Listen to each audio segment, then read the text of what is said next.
mời vào quầy hướng dẫn tại phòng đợi số 1 để hành khách được chuyển tiếp đi bằng phương tiện ô tô đến Sapa. Vậy nhà ga chúng tôi xin thông báo cho. Alors là on sort et on doit choper un bus parce que là on arrive à la gare de Laokai par train et on doit choper un bus qui va nous ramener à Saka, c'est la petite ville. Et donc là faut que je vois si c'est le bus Laokai Sapa, c'est celui-là je crois. Donc là on est parti pour 1 heure de bus pour rejoindre Sapa. Et on a un truc qu'on n'avait pas pensé, c'est qu'en fait là-bas la température c'est pas pareil. Hein? Ah, il fait froid là. Là-bas la température ça devrait être du 10 degrés dans le style comme ça. Et nous voilà arrivés à Sapa. Ça a l'air assez ouf mec. Ça a vraiment l'air ouf. Et comme à chaque fois qu'on change de ville au Vietnam, on arrive dans un truc, dans un autre monde, encore totalement différent. Là il y a une église, il fait un temps, il fait froid. Mec, va falloir absolument qu'on trouve un petit blouson ou un petit. Il y a des écharpes. Plus qu'une écharpe, plus qu'une écharpe. Regarde. Alors nous voilà dans une des rues principales de Sapa. On est en direction de l'hôtel. Des petits restos très bien, avec de la bonne brochette de 15 cm, de 50 cm de long. Wow. On a combien de mètres, Kevin? On a combien de mètres? 1226. 1226 mètres d'altitude. C'est... Bon, au moins c'est mieux conservé qu'au bord de la route avec 40 degrés. Quoi. Et on a notre hôtel pour aujourd'hui. Ouais, c'est pas mal. Thank you. Waouh. On l'a vu en plus. Ah ouais? Ouais, c'est bon. Ah, pas mal. On l'a vu, mais il n'y a pas de soleil. Ouais, c'est bon. Ah, je vais vous montrer un truc, les gars. Il est comment le... Putain, c'est le lit le plus dur qu'on a jamais eu de tout. Ouais, mon gars. Regarde ça, Rick. Dis-moi, vas-y. Ah ouais. Ah ouais, attends, mais il n'y a pas de matelas là. C'est pas le béton, hein. Oh, je te jure, ça fait mal. Ah ouais, attends. C'est du matelas. Là, on est bien équipé. Ouais, Ça a été dur en négociation, mais on est pas mal. Donc maintenant, nouvelle mission. Qu'est-ce que t'as envie? Manger. Vive la dalle, putain. Waouh, et on commence cette journée avec les flammes. La soupe-feu, c'est totalement validé. Ça passe tout seul. C'est vraiment le truc au Vietnam que tu peux manger. Que tu peux manger n'importe quand. Enfin, pour moi, dans mon cas en tout cas, ça passe vraiment tout seul. C'est comme des ramen au Japon, quoi. Vraiment, c'est. Là, ça y est, on reçoit nos brochettes déjà coupées. Enfin, prépare un petit morceau. Ça va mieux? Ça va beaucoup mieux. Ah oui. Alors après manger, on est au chaud. Oh là là, ça va beaucoup mieux. On passe des rues, regarde les buildings, c'est très mignon.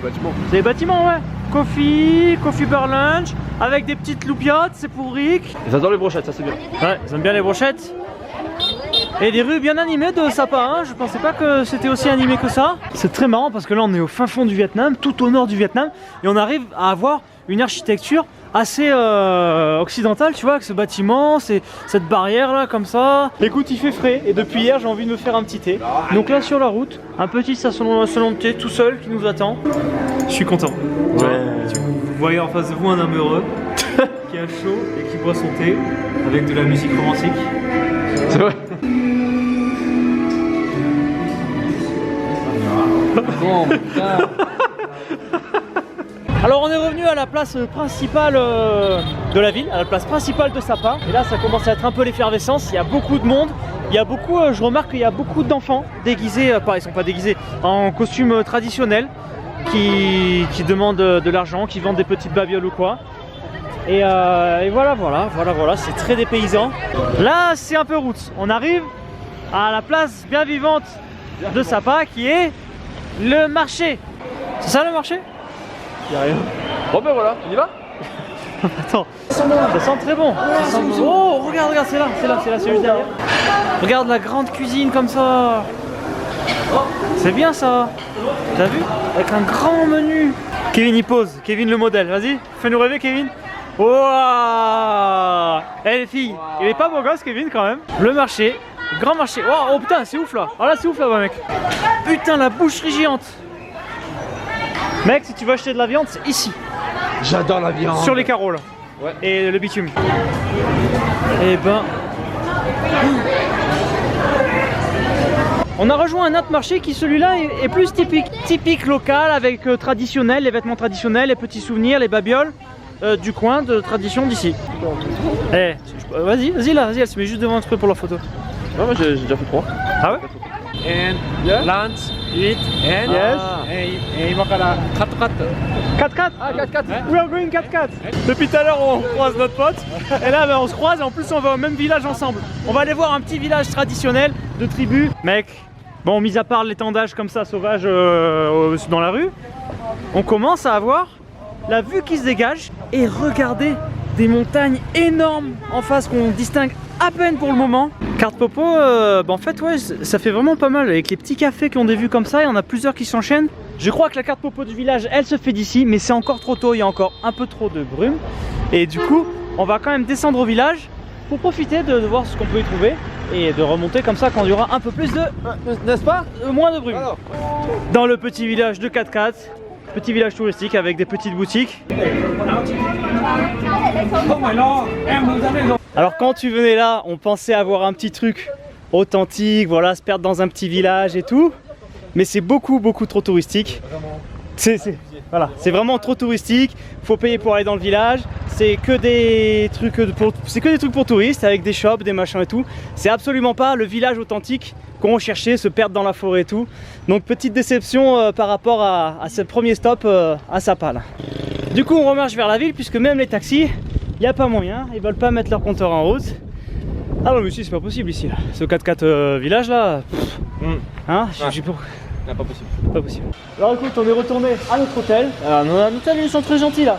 Et du coup, on voulait louer des scooters. Donc il y avait plein de marchands de scooters dans la ville, mais c'était moyen, ils disaient les prix qui n'étaient pas affichés et tout machin. Heureusement, notre hôtel, il propose le service de filer des scooters pour une modique somme. Donc on prend un scooter à l'hôtel. Il y en a un par contre qui n'a pas assumé, il est tombé dans la chambre, on l'a plus revu, il est en train de faire ronflex. Donc voilà, donc là on va laisser Kevin se reposer un petit peu. Et nous on prend le scooter avec Rick, t'es prêt mec? Voilà, toujours. Ah, la belle gueule, la moto. Regarde-moi cette belle moto. C'est le scooter il marche bien, hein. Je sais pas c'est un combien mais ça marche bien. C'est à vitesse mais sans embrayage. Donc tu passes les vitesses mais là tu vois je suis en première. Mais c'est bizarre mais... Pas d'embrayage. C'est bien du coup. Ok. Allez let's go. Je pense que dans le coin, à Sapa c'est mieux de s'organiser comme ça plutôt que d'aller vraiment dans les trucs touristiques. Quand tu viens là, tu cherches un peu de sauvagerie, tu vois. Vers l'infini et au-delà. Là c'est bien, tu vois, on commence à s'éloigner un petit peu de la ville. Puis là du coup il y a des grosses montagnes, là on a de la chance, il n'y a pas trop de brume. Puis voilà les petits champs et tout, c'est ça qu'on veut voir, tu vois. C'est stylé le chemin de bambou là. Stylé là. Ouais, les bambous ils sont énormes. Ça commence à être un peu route là. Ah putain. là mec, on va pas où là? C'est chouette hein. Ouais c'est chouette de prendre le scooter, c'est vraiment chouette. Et en plus là tu vois on voit là la vallée et tout avec du blanc. C'est dommage, c'est trop dommage putain qu'il y ait de la brume comme ça là. Allez c'est Rick qui prend les commandes et ce scooter. Ok c'est bon, j'ai compris. Ouais. C'est chaud quand même hein. C'est la prise en main. Ouais. Ah non mais là on roule et on arrive carrément dans la brume directement. Et je peux te dire que la température elle descend. Waouh de ouf. Ouais. Là on a une petite rizière avec les câbles électriques. Et... Qu'est-ce que tu fais? Ah, je vais essayer de régler les freins, putain. Faut chier là, pas de frein dans cette moto là. Ça va pas régler les freins aussi. Regarde. C'est là que tu serres là. Putain. Tu y arrives à Manu? Ah oui. C'est un vélo le bordel. Eh putain mec. Hein? T'entends? Y'a rien. Putain c'est calme. Il y a du silence. C'est calme au Vietnam. Mais pourquoi il y a du silence? Oh putain ouais. Ah, excellent. Bien. Là c'est approuvé là. Ouais là c'est bien. Ah oui. Si tu fais un petit zoom tu arrives quand même à voir quelque chose avec le contraste de la caméra qui s'adapte tu vois. C'est dommage. Ça te donne une idée un petit peu de ce qu'on pourrait voir mais...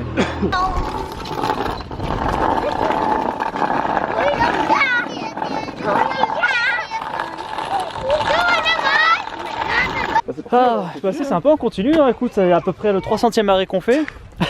À peu près. C'est une moyenne. Ah putain mec. Putain c'est trop bien. C'est la première fois depuis 10 jours qu'on arrive à pas avoir de bruit. À chaque fois on passe devant elle. Là. On s'arrête et on passe. Attends, on va où là? Hein? Je sais pas du tout où on va mec. Parce que là on s'éloigne, on commence à s'éloigner vraiment. Et là, c'est même plus une rouge, là, c'est vraiment n'importe quoi en dessous. Là, c'est n'importe quoi. Là, c'est de summum là. Oh putain, oh putain, ça va? Ah ouais. On va passer sur un pont, mon pote. Un joli petit pont au milieu des terrasses de restaurants de. Alors, on a touché, je crois. Bah oui, mais attends, j'imagine pas le bordel que c'est là. Vas-y, c'est stylé. Roule ma poule.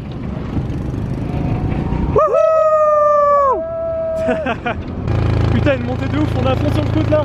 Je suis à fond, mec. Il va s'arrêter. Il va s'arrêter. Ah, c'est bien là. C'est chouette. Super, mec. Bonjour les enfants. Hello. C'est marrant, ça va être des enfants tout seuls comme ça. Là, c'est totalement bien, mec. Parce que là, on s'est totalement perdu. Il n'y a même plus de chemin sur le GPS. Et ça, c'est très beau là. Là, on tombe sur une petite pépite du coup. Avec ça. Hello.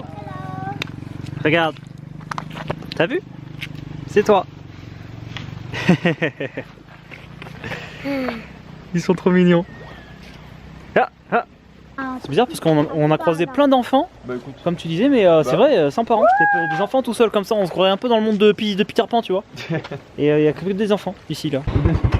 Franchement, la balade en scooter comme ça, c'est vraiment génial. Tu vois, quand tu viens ici, il y a des spots touristiques, il y a, tu vois, les chutes d'eau, le village 4x4. C'est vraiment pas les trucs à faire. Si tu veux vraiment faire un truc intéressant, une expérience vraiment intéressante, bah tu prends un scooter et tu pars te perdre comme on a fait avec Rick là. Il y a même pas les routes qui sont dessinées sur la carte et tu tombes sur des villages perdus, isolés comme ça, avec des trucs encore plus beaux que ce qu'on a vu quand on est allé dans le village touristique. Ah ouais. C'est cool. Oh les gars. Bah alors tu fais ronflex comme ça. Monsieur il passe son après-midi à faire ronflex. On retourne dans la folie de la ville pour se faire le petit repas. Je te préviens, c'est le premier resto que je vois, je m'arrête là. On se fait le petit resto du soir. Tu vois, ça va partir en barbecue. Il y a déjà un petit cochon en train de griller. Mon petit plateau de brochettes pour ce soir. Allez, on va cuire tout ça là. Écoutez, on perd pas plus de temps que ça. On enchaîne le repas ce soir tout de suite avec des brobros, du riz. Et pour vous les gars, c'est la même chose. Et bon appétit. À la bonne franquette mon pote. Ah bon. On s'est régalé. Le resto il est plein. Il n'y a pas un seul occidental, c'est que des viettes. Et ils se fument des trucs au calme. Il y a un band comme ça qui est posé là dans le resto. Et n'importe qui se lève et va fumer, va tirer un coup dessus. C'est un truc de ouf. Ouah, c'est ouf, regarde la brume qui arrive dans la ville le soir. C'est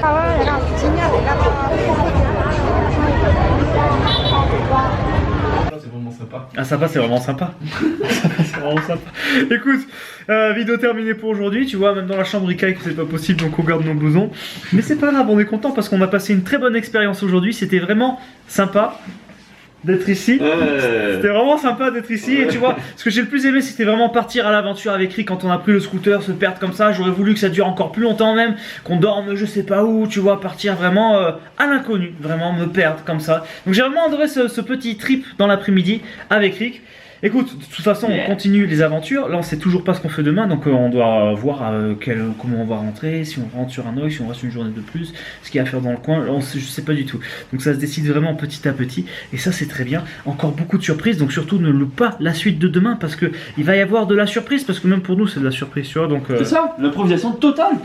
Tous les jours, c'est comme ça. Tous les jours, et ça c'est bien. Un énorme merci à tous les tipeurs qui permettent à cette aventure d'exister. Donc aujourd'hui, je dédicace cette vidéo à Jonathan et Juliette, Mohamed, Philippe, Plopman, Alex et Béné et Kim. Merci à vous, vous gérez trop. Je vous dis à demain pour la suite des aventures sur la chaîne. Attention et hasta la vista. Ciao.